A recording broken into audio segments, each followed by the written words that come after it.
నగరాన్ని అన్వేషించడం అంటే భారతీయ చరిత్రలో ఒక అద్భుతమైన ప్రయాణం చేయడమే. ఆ ప్రయాణంలో అత్యంత వైభవంగా నిలిచే 3 చారిత్రక రత్నాలు ఎర్రకోట, హుమయూన్ సమాధి, కుతుబ్ మినార్. ఇవి కేవలం కట్టడాలు మాత్రమే కాదు, శతాబ్దాల చరిత్రను, సామ్రాజ్యాల గౌరవాన్ని, కళాత్మక నైపుణ్యాన్ని మరియు భారతీయ వారసత్వాన్ని ప్రతిబింబించే అమూల్య సంపదలు. ఎర్రకోట భారతదేశ స్వాతంత్ర గర్వానికి ప్రతీక. ఎర్రటి ఇసుక రాయితో నిర్మించబడిన ఈ మహాకోట మొఘల్ సామ్రాజ్య వైభవాన్ని ప్రపంచానికి చాటింది. ఈ కోటగోడలు చక్రవర్తుల ఆజ్ఞలను విన్నాయి, రాజసభల వైభవాన్ని చూసాయి, సామ్రాజ్యాల ఎదుగుదల మరియు పతనాలకు సాక్ష్యమయ్యాయి. నేడు ప్రతి స్వాతంత్ర దినోత్సవం రోజున భారత ప్రధానమంత్రి ఇక్కడి నుండే జాతీయ జెండాను ఎగరవేయటం ఈ కట్టడానికి ఉన్న జాతీయ ప్రాధాన్యతను తెలియజేస్తుంది. మొఘల్ నిర్మాణ కళకు తొలి మహోన్నత ఉదాహరణ హుమయూన్ సమాధి. మొఘల్ చక్రవర్తి హుమయూన్ జ్ఞాపకార్థం నిర్మించిన ఈ కట్టడం తర్వాత నిర్మించబడిన తాజ్మహల్కు ప్రేరణగా నిలిచింది. హుమయూన్ సమాధిని చూస్తే మొఘల్ కళాకారుల దూరదృష్టి మరియు సృజనాత్మకత స్పష్టంగా కనిపిస్తాయి. భారతదేశ మధ్యయుగ చరిత్రకు నిలువెత్తు సాక్ష్యం కుతుబ్ మినార్. ఆకాశాన్ని తాకేలా నిర్మించిన ఈ మినార్ కేవలం ఒక విజయ స్తంభం మాత్రమే కాదు, అది కాలాన్ని జయించిన అద్భుత నిర్మాణం. సుమారు 800 సంవత్సరాలుగా భూకంపాలు, మెరుపులు, ప్రకృతి విపత్తులను తట్టుకుని నిలిచిన కుతుబ్ మినార్ ఇంజనీరింగ్ ప్రతిభకు ప్రతీక. దాని గోడలపై చెక్కబడిన అరబిక్ శాసనాలు, సున్నితమైన కళాఖండాలు, అద్భుతమైన నిర్మాణ శైలి ప్రపంచవ్యాప్తంగా పర్యాటకులను ఆకర్షిస్తున్నాయి. ప్రతి అంతస్తు ఒక చరిత్రను చెబుతుంది, ప్రతి రాయి ఒక సామ్రాజ్య కథను గుర్తు చేస్తుంది. భారతదేశ గొప్ప వారసత్వానికి, నిర్మాణ నైపుణ్యానికి, సాంస్కృతిక సంపదకు జీవంతమైన ప్రతీకగా నిలిచే నగరమే ఢిల్లీ.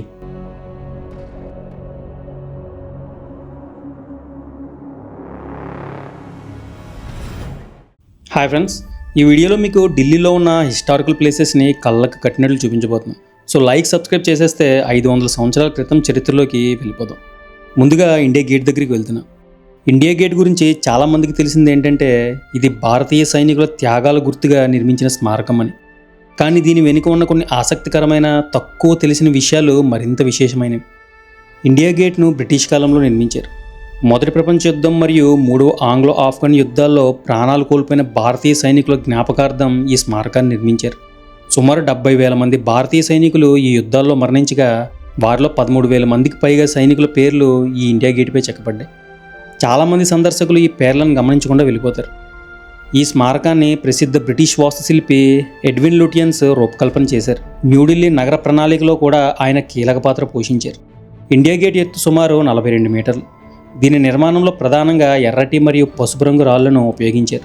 అయితే భారతీయ చరిత్ర, సైనికుల త్యాగం మరియు దేశభక్తి భావాలను ప్రతిబింబించేలా దీనికి ప్రత్యేక రూపం ఇచ్చారు. 1971లో జరిగిన ఇండో పాకిస్తాన్ వార్ ఆఫ్ 1971 తర్వాత ఇండియా గేట్ కింద అమర్ జవాన్ జ్యోతి ఏర్పాటు చేశారు. ఇది దేశం కోసం ప్రాణత్యాగం చేసిన తెలియని సైనికుల స్మరణార్థం వెలిగించిన నిరంతర జ్యోతి. చాలా సంవత్సరాల పాటు ఇది భారత సైన్యానికి గౌరవ చిహ్నంగా నిలిచింది. ఇంకో ఆసక్తికర విషయం ఏంటంటే ఇండియా గేట్ పైన ఒకప్పుడు బ్రిటిష్ రాజు జార్జ్ వి విగ్రహం ఉండేది. స్వాతంత్రం తర్వాత ఆ విగ్రహాన్ని తొలగించారు. ఇప్పుడు ఆ ప్రదేశం ఖాళీగా ఉండటం భారతదేశం వలస పాలన నుండి స్వతంత్ర దేశంగా ఎదిగిన ప్రయాణాన్ని గుర్తు చేస్తుంది. రాత్రి వేళల్లో ఇండియా గేట్ ప్రత్యేక విద్యుత్ దీపాలతో ప్రకాశిస్తుంది. ఈ సమయంలో వేలాది మంది పర్యాటకులు, కుటుంబాలు అక్కడికి వచ్చి సేద తీరుతారు. ఇండియా గేట్ దగ్గర నుంచి పార్లమెంట్కి వెళ్ళాలంటే ఆల్మోస్ట్ ఒక 2 కిలోమీటర్లు ఉంటుందండి. స్ట్రైట్ రోడ్ మాట. ఇదిగో వెనకట్లు కనిపిస్తుంది చూసారా, అదే పార్లమెంట్ బిల్డింగ్. చాలా దూరం నడుచుకుంటూ వెళ్ళాలి. ఆటో అడిగితే ఈ 2 కిలోమీటర్ల దానికి 350 రూపాయలు చెప్తున్నాడు. ఇండియా గేట్ నుండి పార్లమెంట్ వరకు ఉన్న ఈ రహదారిని బ్రిటిష్ పాలనలో కింగ్స్ వే అని పిలిచేవారు. స్వాతంత్రం తర్వాత అది రాజ్పథ్గా మారింది. 2022లో దీనికి కర్తవ్య పథ్ అని పేరు కూడా పెట్టారు. ఇది అధికారానికి కాకుండా ప్రజాసేవకు ప్రతీకగా భావించబడింది. ఇండియా గేట్ నుండి చూస్తే దూరంలో ఉన్న రాష్ట్రపతి భవన్ వరకు ఒక సరళ రేఖలో కనిపించే నగర ప్రణాళిక రూపొందించారు. ఇది బ్రిటిష్ సామ్రాజ్య శక్తిని ప్రదర్శించడానికి చేసిన డిజైన్గా భావిస్తారు. 1947 ఆగస్టు 15 తర్వాత జరిగిన అనేక చారిత్రక పరేడ్లు, జాతీయ ఉత్సవాలు, ప్రజాస్వామ్య ఉద్యమాలకు ఈ ప్రాంతం సాక్ష్యమైంది. భారత ప్రజాస్వామ్య చరిత్రలో అత్యంత ముఖ్యమైన ప్రదేశాల్లో ఇది ఒకటి. పాత పార్లమెంట్ భవనం నిర్మాణం 1921లో ప్రారంభమై 1927లో పూర్తయింది. అప్పట్లో దీనిని కౌన్సిల్ హౌస్ అని పిలిచేవారు. ఈ భవనం పూర్తిగా వృత్తాకారంలో ఉంటుంది. దీని వ్యాసం సుమారు 170 మీటర్లు. ప్రపంచంలోనే అత్యంత ప్రత్యేకమైన శాసనసభ భవనాల్లో ఇది ఒకటి. 2023లో కొత్త న్యూ పార్లమెంట్ బిల్డింగ్ ప్రారంభమైంది. ఇది త్రిభుజాకార నమూనాతో నిర్మించబడింది. భారతదేశ భవిష్యత్ జనాభా పెరుగుదలను దృష్టిలో ఉంచుకొని ఎక్కువ మంది సభ్యులకు సీట్లు కల్పించేలా రూపొందించారు. కొత్త పార్లమెంట్ భవనం పైభాగంలో భారీ అశోకసింహ చిహ్నం అమర్చబడింది. ఇది భారత సార్వభౌమత్వానికి ప్రతీక. ఇప్పుడు పార్లమెంట్ దగ్గర నుండి డైరెక్ట్గా ఉగ్రసేన్కి బౌలికి స్టార్ట్ అయ్యాను ర్యాపిడోలో. ఢిల్లీ సిటీ మధ్యలో ఉన్న ఈ ఉగ్రసేన్కి బౌలి అన్నది చరిత్ర, పురాణాలు, రహస్య కథలతో నిండిన ప్రదేశం.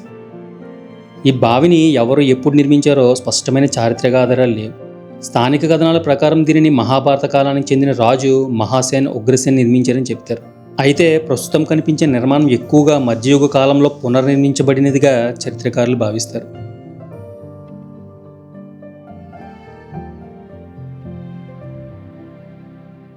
ఈ బావిలో సుమారు 108 మెట్లు ఉన్నాయి. హిందూ సంప్రదాయంలో 108 సంఖ్యకు ప్రత్యేక ఆధ్యాత్మిక ప్రాముఖ్యత ఉంది.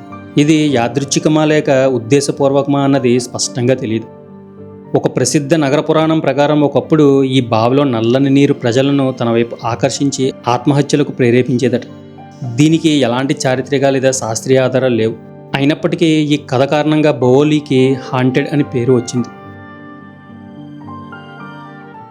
నెక్స్ట్ అక్కడ నుండి కుతుబ్ మినార్కి స్టార్ట్ అయ్యాను.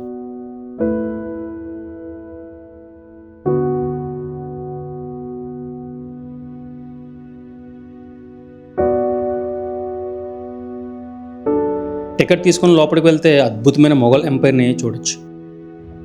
ఢిల్లీలోని కుతుబ్ మినార్ భారతదేశంలో అత్యంత ప్రసిద్ధ చారిత్రక కట్టడాల్లో ఒకటి. 1200 ప్రాంతంలో కుతుబ్ అల్ దిన్ ఐబక్ దీన్ నిర్మాణాన్ని ప్రారంభించాడు. ఆయన కేవలం మొదటి అంతస్తు వరకు మాత్రమే నిర్మించగలిగాడు. తరువాత ఆయన అల్లుడు ఇల్తుష్మిష్ మరో 3 అంతస్తులు జోడించాడు.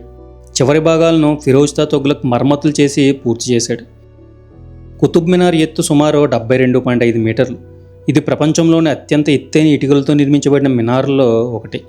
మినార్లోని 5 అంతస్తులు ఒకే విధంగా కనిపించు. ప్రతి అంతస్తు వేర్వేరు కాలాల్లో నిర్మించబడినందున వాటి నిర్మాణ శైలిలో తేడాలు కనిపిస్తాయి. కుతుబ్ మినార్పై అనేక సార్లు మెరుపులు పడ్డాయి. అలాగే పలు భూకంపాల్లో దెబ్బతిన్నప్పటికీ ప్రతిసారి పునర్నిర్మాణం జరిగింది. అందుకే నేడు కనిపిస్తున్న నిర్మాణం అసలు రూపం మరియు తరువాత మరమ్మతుల కలయిక. కుతుబ్ సముదాయంలో ఉన్న ఐరన్ పిల్లర్ ఆఫ్ ఢిల్లీ సుమారు 1600 సంవత్సరాల నాటి ఇనుప స్తంభం. ఆశ్చర్యకరంగా ఇది దశాబ్దాలుగా తుప్పు పట్టకుండా నిలిచి ఉంది. ప్రపంచవ్యాప్తంగా మెటలర్జీ శాస్త్రవేత్తలు దీనిపై అధ్యయనం కూడా చేశారు.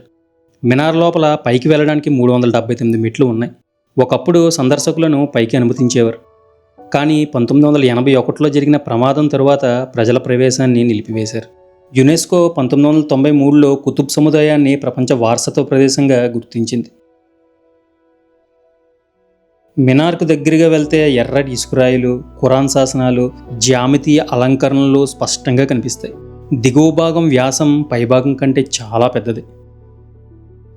కువత్ ఉల్ ఇస్లాం మాస్క్ భారతదేశంలో నిర్మించబడిన తొలి మసీదుల్లో ఒకటి. ఇక్కడి స్తంభాల్లో పురాతన భారతీయ శిల్పకళ ఆనవాళ్లు కూడా కనిపిస్తాయి.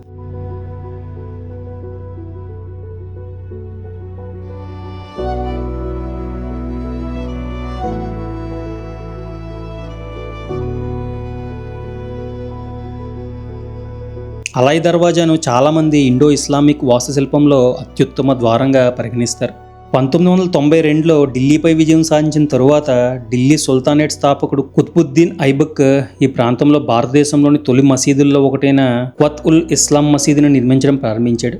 ఈ నిర్మాణం 1193-1198 మధ్యకాలంలో పూర్తయింది. ఈ మసీదు నిర్మాణంలో అప్పటి హిందూ, జైన దేవాలయాల స్తంభాలు మరియు శిల్ప భాగాలు ఉపయోగించబడ్డాయని శాసనాలు మరియు చారిత్రక ఆధారాలు సూచిస్తున్నాయి. అందువల్ల ఈ ప్రాంతంలో ఇస్లామిక్ మరియు భారతీయ శిల్పకళల కలయిక స్పష్టంగా కనిపిస్తుంది. 1193లో కుతుబుద్దీన్ ఐబక్ కువత్ ఉల్ ఇస్లాం మసీదును నిర్మించడం ప్రారంభించాడు. అనంతరం అతని వారసుడు షంషుద్దీన్ ఇల్తుష్మిష్ కుతుబ్ సముదాయాన్ని మరింత విస్తరించాడు. మీరు చూస్తున్న ఈ శిథిలాలు ఆ కాలంలో నిర్మించిన ప్రార్థనా మందిరాలు, గదులు మరియు పరిపాలనా నిర్మాణాల అవశేషాలుగా భావిస్తారు. ఈ ప్రాంతంలోని చాలా నిర్మాణాలు ఢిల్లీపై జరిగిన దాడులు, భూకంపాలు మరియు కాలగమనంలో పాక్షికంగా దెబ్బతిన్నాయి. ముఖ్యంగా 1369 మరియు 1505 సంవత్సరాల్లో సంభవించిన భూకంపాలు కుతుబ్ సముదాయంలోని అనేక నిర్మాణాలకు నష్టం కలిగించాయి. సూర్యాస్తమయ కాంతి పడుతున్న ఈ ప్రాంతం ఒకప్పుడు రాజధాని ఢిల్లీ యొక్క ముఖ్య మత మరియు సాంస్కృతిక కేంద్రంగా ఉండేది. ఈ శిథిలాల మధ్య నడుస్తూ ఉంటే దాదాపు 800 సంవత్సరాల చరిత్రలోకి వెళ్ళిన అనుభూతి కలుగుతుంది. కుతుబ్ సముదాయంలో కనిపించే అనేక గోడలు బయటకు సాధారణ రాళ్లతో నిర్మించినట్లు కనిపించినప్పటికీ వాటి లోపల సున్నం, మోర్టార్, రాతి ముక్కలు మరియు ప్రత్యేక బంధన పద్ధతులు ఉపయోగించారు. అందుకే శతాబ్దాల పాటు ఇవి నిలిచి ఉన్నాయి. 1235లో ఢిల్లీ సుల్తాన్ ఇల్తుష్మిష్ తన మరణానికి ముందే ఈ సమాధిని నిర్మించాడు. భారతదేశంలో పాలకుడు తన కోసం స్వయంగా నిర్మించిన తొలి ఇస్లామిక్ సమాధుల్లో ఇది ఒకటి. సమాధి వెలుపల భాగం చాలా సరళంగా ఉంటుంది, కానీ లోపలికి వెళ్ళగానే గోడలన్నీ అరబిక్ శాసనాలు, జామతీయ నమూనాలు, పూల అలంకరణతో నిండి ఉంటాయి. 800 సంవత్సరాల తర్వాత కూడా ఈ చెక్కుదలలు స్పష్టంగా కనిపిస్తాయి. సమాధిలోని కొన్ని అలంకరణలను గమనిస్తే హిందూ, జైన దేవాలయ శిల్పకళా ప్రభావం కనిపిస్తుంది. ఇది భారతీయ మరియు ఇస్లామిక్ వాస్తుశిల్ప కలయికకు తొలి ఉదాహరణలో ఒకటి.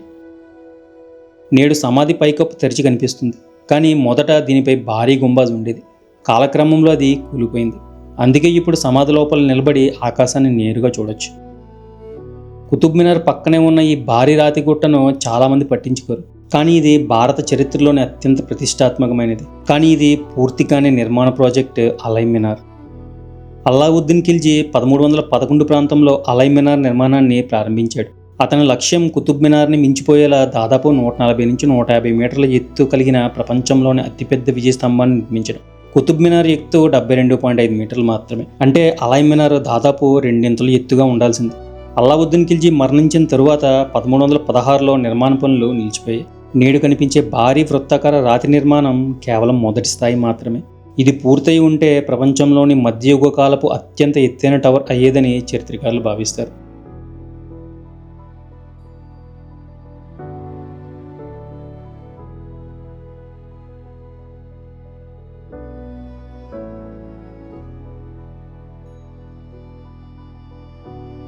ఢిల్లీ మెట్రో మొత్తం 390 కిలోమీటర్ల పైగా విస్తరించి భారతదేశంలో మాత్రమే కాకుండా ప్రపంచంలోని అతిపెద్ద మెట్రో వ్యవస్థల్లో ఒకటి.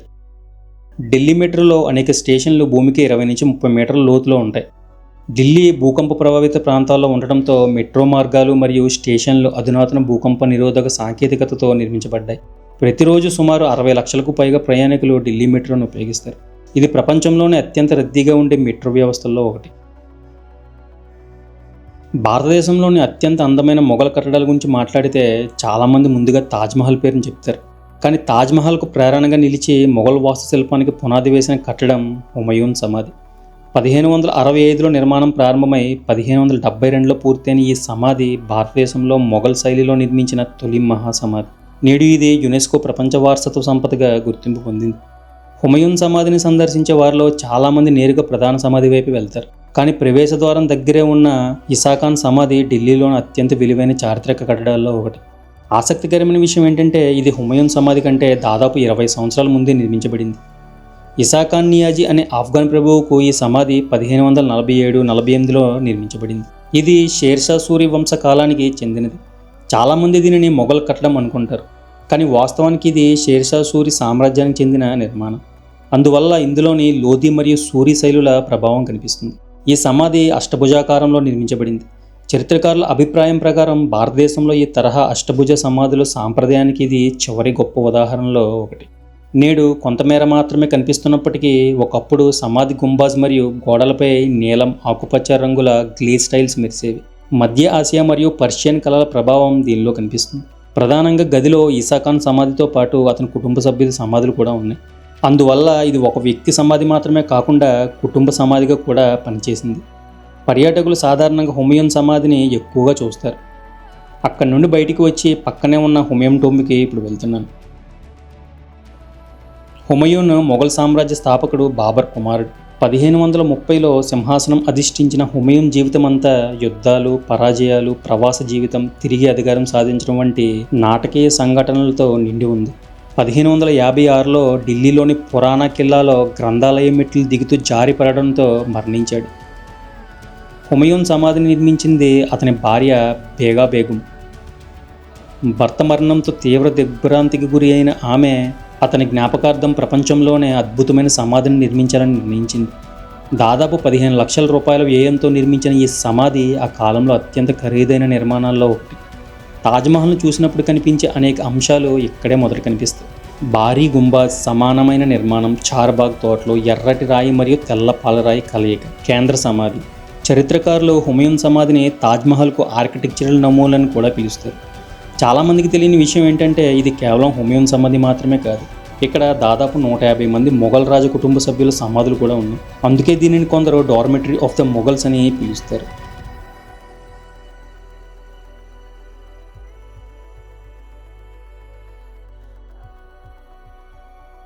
(1857) భారత తొలి స్వాతంత్ర సమర సమయంలో చివరి మొఘల్ చక్రవర్తి బహదూర్ షా జాఫర్ ఈ సమాధిలోనే ఆశ్రయం పొందాడు. బ్రిటిష్ సైన్యం ఇక్కడికి చేరుకొని అతన్ని అరెస్ట్ చేసింది. అలా మొఘల్ సామ్రాజ్యానికి ముగింపు పలికిన సంఘటనల్లో హుమయూన్ సమాధి కీలక పాత్ర పోషించింది. ప్రజలు చూసేది పైభాగంలోని అద్భుత నిర్మాణమే, కానీ దాని కింద అనేక భూగర్భ గదులు ఉన్నాయి. అసలు సమాధి భూగర్భ గదిలోనే ఉండగా పైభాగంలో కనిపించేది ప్రతిష్టాత్మక సమాధి మాత్రమే. ఇది మొఘల్ సమాధుల ప్రత్యేక సాంప్రదాయం. ఈ సమాధిని రూపొందించిన ప్రధాన వాస్తుశిల్పి మీరక్ మీర్జా గియాస్ పర్షియాకు చెందినవాడు. అందువల్ల ఈ సమాధిలో భారతీయ మరియు పర్షియన్ శైలుల కలయిక కనిపిస్తుంది. సమాధి భారీ ఎత్తైన వేదికపై నిర్మించబడింది. దీనివల్ల దూరం నుంచే సమాధి అద్భుతంగా కనిపిస్తుంది. హుమయూన్ సమాధి సందర్శనలో కొత్త ఆకర్షణగా నిలిచింది Humayun world heritage site museum. ఇది సాధారణ మ్యూజియం కాదు. ఢిల్లీలోని నిజాముద్దీన్ ప్రాంతం, మొఘల్ చరిత్ర, హుమయూన్ జీవితం మరియు 700 ఏళ్ల వారసత్వాన్ని ఒకే చోట పరిచయం చేసే ఆధునిక సాంస్కృతిక కేంద్రం. ఈ మ్యూజియం భూమి ఉపరితలం కంటే సుమారు 6 మీటర్ల లోతులో నిర్మించబడింది. అందుకే దీనిని సుంకెన్ మ్యూజియం అని పిలుస్తారు. పైనుంచి చూస్తే ఇది మొఘల్ ఉద్యానవనంలో కలిసిపోయినట్లుగా కనిపిస్తుంది.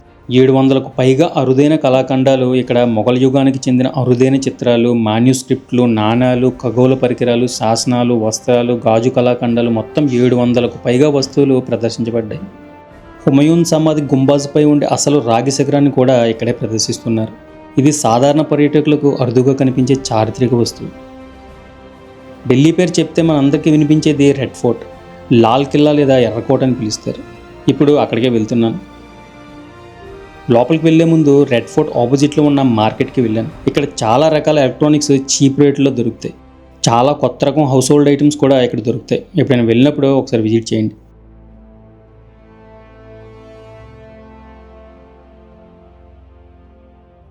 ఇక ఎర్రకోట లోపలికి వెళ్ళడానికి ₹80 ఎంట్రీ టికెట్. నేడు మనం రెడ్ ఫోర్ట్ లేదా లాల్ కిల్లా అని పిలుస్తున్న ఈ కోట అసలు పేరు కిలా-ఈ ముబారక్, అంటే పవిత్ర కోట అని అర్థం. తరువాత ఎర్రరాతి గోడల కారణంగా రెడ్ ఫోర్ట్ అనే పేరు ప్రాచుర్యం పొందింది. ఫోర్ట్లోకి మెయిన్ గేట్ నుంచి ఎంట్రన్స్ లేదండి. గేట్ నెంబర్ 2 నుంచి ఎంట్రీ ఉందన్నమాట. ₹80 ఎంట్రీ టికెట్. నడవగలను అనుకుంటేనే మ్యాక్స్ చూసుకోండి, ఎందుకంటే చాలా లాంగ్ ఉంటుంది డిస్టెన్స్. ఆ మెయిన్ గేట్ నుంచి 2కి సెకండ్ గేట్ దగ్గర రావడానికి ఆల్మోస్ట్ 1 కిలోమీటర్ ఉంటుంది. ఇంకా ఆటోల మీద లోపల కూడా బ్యాటరీ వెహికల్స్ రన్ అవుతున్నాయి, పర్లేదు. మనం ఇంతకు ముందు వీడియోలోని ఆగ్రా ఫోర్ట్ని చూసాం కదండి, అది అక్బర్ని అయితే కన్స్ట్రక్ట్ చేయించాడు. ఈ ఎర్రకోటను మాత్రం షాజహాన్ నిర్మించాడు అనమాట 16వ శతాబ్దంలో. ఆల్మోస్ట్ ఈ కోటను కన్స్ట్రక్ట్ చేయడానికి 10 సంవత్సరాలు పట్టిందంటండి. కన్స్ట్రక్షన్ అయిపోయిన తర్వాత ఆగ్రాని రాజధానిని ఆగ్రా నుంచి ఇక్కడికి షిఫ్ట్ చేశాడు అనమాట.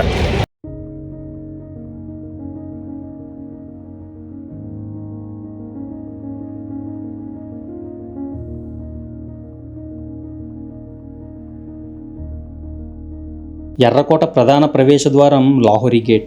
ఈ ద్వారం పేరు లాహోర్ నగరం వైపు ఈ గేట్ ఉండడం వల్ల ఈ పేరు వచ్చింది.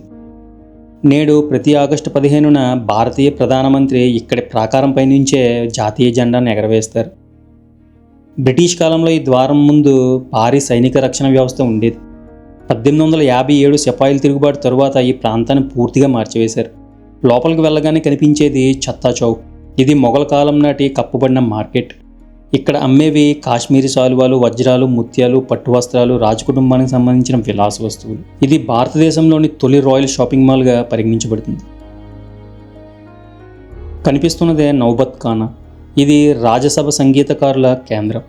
చక్రవర్తి వచ్చినప్పుడు ప్రత్యేక సంగీతం వాయించేవారు. సామాన్య ప్రజలు ఇక్కడి వరకు మాత్రమే రావడానికి అనుమతి ఉండేది. దాని తరువాత ప్రాంతంలోకి ప్రవేశం రాజ అనుమతి లేకుండా సాధ్యం కాదు.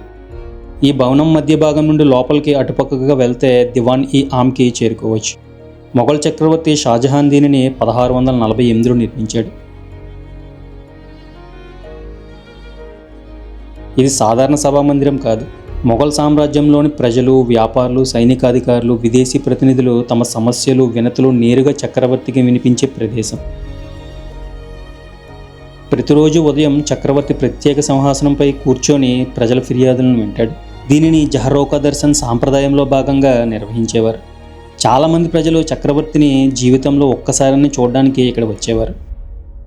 వెనుక భాగంలో కనిపించే పాలరాతి వేదికపై ఒకప్పుడు అద్భుతమైన బంగారు సింహాసనం ఉండేది. ఈ సింహాసనం వెనుక భాగంలో విలువైన రత్నాలు, బంగారు అలంకరణలు అమర్చబడి ఉండేవి. 1857 స్వాతంత్ర సమరం తరువాత బ్రిటిష్ సైన్యం ఎర్రకోటను ఆక్రమించింది. ఆ సమయంలో దివాన్-ఈ-ఆమ్లో బంగారు అలంకరణలు, వెండి భాగాలు, విలువైన రత్నాలు చాలా వరకు తొలగించబడ్డాయి.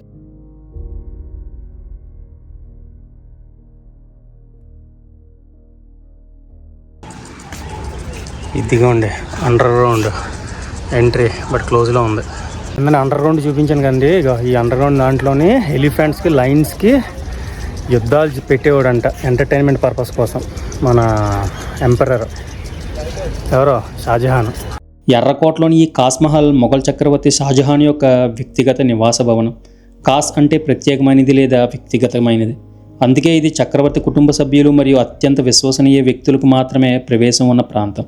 కాస్ మహల్లోనే షాజహాన్ తన రోజువారీ జీవితాన్ని గడిపేవాడు. ఇదే మోతీ మస్జిద్. ఈ మోతీ మస్జిద్ని ఔరంగజేబు పర్సనల్ యూస్ కోసం యూజ్ చేశాడంట.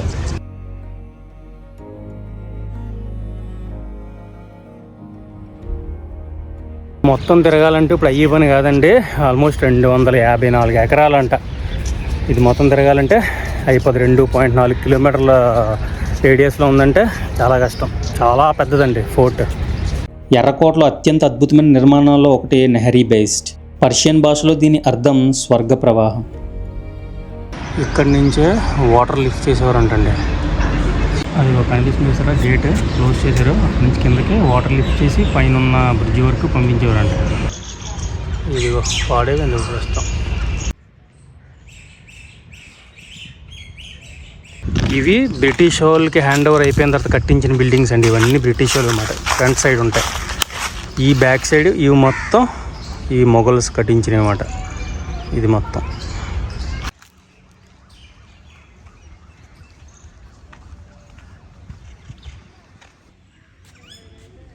17వ శతాబ్దంలో యమునా నది ఎర్రకోట తూర్పు గోడల ప్రక్కనే ప్రవహించేది. ప్రత్యేక కాలువలు మరియు నీటిని ఎత్తి పంపే వ్యవస్థల ద్వారా యమునా నది నీటిని కోటలోనికి తీసుకుని వచ్చేవారు. ఆ నీరు నెహరీ బెహిష్ట్ ద్వారా మొత్తం రాజభవన సముదాయాల్లో ప్రవహించేది. మీరు చూస్తున్నది 1857 తొలి స్వాతంత్ర సంగ్రామానికి నివాళిగా రూపొందించిన కళాఖండం. ఎర్రకోటలో కేవలం మొఘల్ రాజభవనాలే కాదు, భారత స్వాతంత్ర ఉద్యమం, ఐఎన్ఏ విచారణలు, తపాలా చరిత్ర, సైనిక చరిత్రకు సంబంధించిన మ్యూజియంలు కూడా ఉన్నాయి. ఎర్రకోటలోని అత్యంత ముఖ్యమైన మ్యూజియంలలో ఒకటి 1857 first war of independence museum. ఇది 1857 భారత తొలి స్వాతంత్ర సంగ్రామానికి అంకితం చేయబడింది. చాలామంది ఎర్రకోటలోని రాజభవనాలను చూసి వెళ్ళిపోతారు, కానీ ఈ మ్యూజియం భారత స్వాతంత్ర పోరాట చరిత్రను అర్థం చేసుకోవడానికి అత్యంత విలువైన ప్రదేశం.